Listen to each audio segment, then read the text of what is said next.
Il y a quelque chose que j'ai longtemps cru. Je pensais que pour tenir dans la durée, il fallait être disciplinée, organisée, rigoureuse, presque irréprochable. Et pourtant, malgré toute ma bonne volonté, je recommençais sans cesse. Je simplifiais, puis je me laissais déborder. Et je retrouvais du calme, puis je replongeais dans le trop-plein. Si tu te reconnais là-dedans, sache une chose. Le problème n'est pas toi. Le problème, c'est la façon dont on nous parle du minimalisme. Aujourd'hui, j'aimerais te partager ma routine minimaliste personnelle, celle qui m'aide à garder l'équilibre toute l'année, sans pression, sans perfection et surtout sans m'épuiser. Avant de te parler de ce que je fais aujourd'hui, il faut que je t'explique une chose essentielle. Pendant longtemps, je croyais que si je ne tenais pas, c'était parce que je manquais de méthode. Alors je cherchais toujours une nouvelle façon de faire, une nouvelle routine, un nouveau système. Mais en réalité, ce qui me faisait abandonner, ce n'était pas le manque d'organisation. C'était le manque de respect pour mon énergie. On nous apprend à gérer notre temps, mais rarement à écouter nos limites. On nous pousse à en faire plus, même quand notre corps et notre esprit demandent de ralentir. J'ai compris que pour tenir toute l'année, ma routine devait être pensée non pas pour des journées idéales, mais pour les journées ordinaires, fatigantes, chargées, parfois bouillonnes. Et c'est à partir de ce moment-là que tout a commencé à changer. Aujourd'hui, ma routine minimaliste commence par une simple question. De quoi ai-je vraiment besoin pour me sentir stable ? Pas productive, pas performante, stable.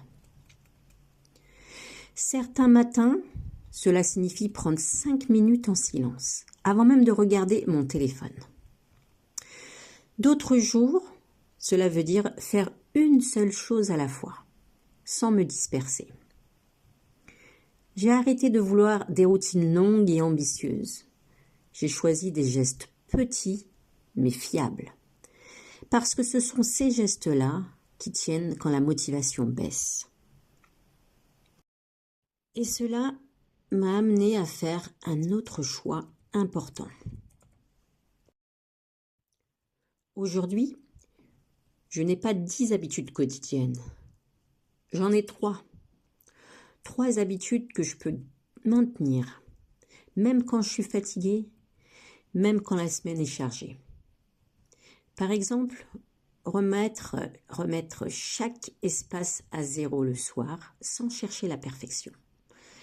Alléger mon agenda plutôt que de le remplir.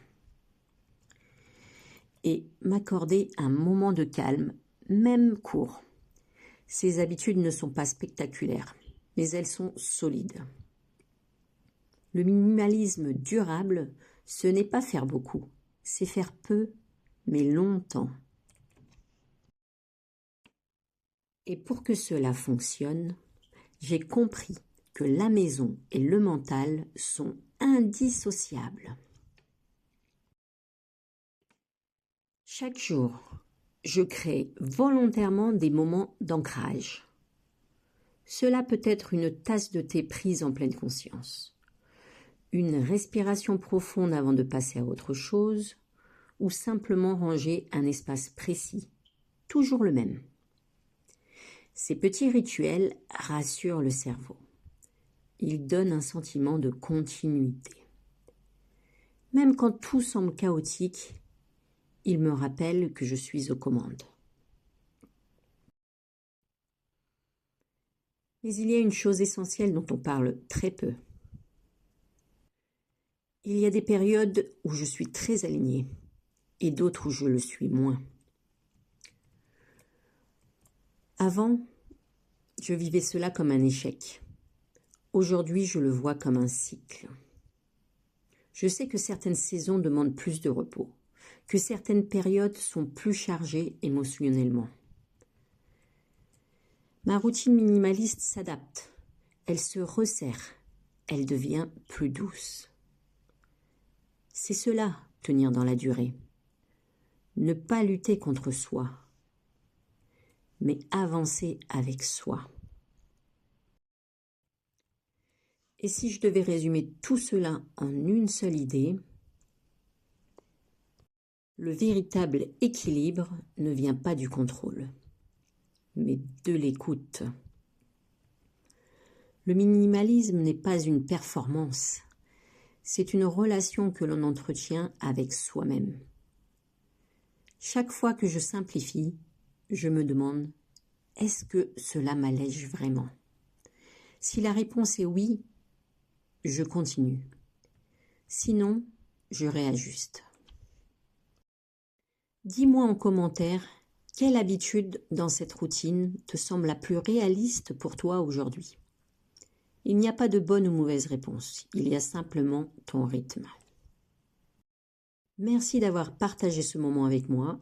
Si tu veux continuer à avancer vers une vie plus simple, plus calme et plus alignée, je t'invite à t'abonner et à découvrir la playlist dédiée aux routines et à l'équilibre. On se retrouve très vite.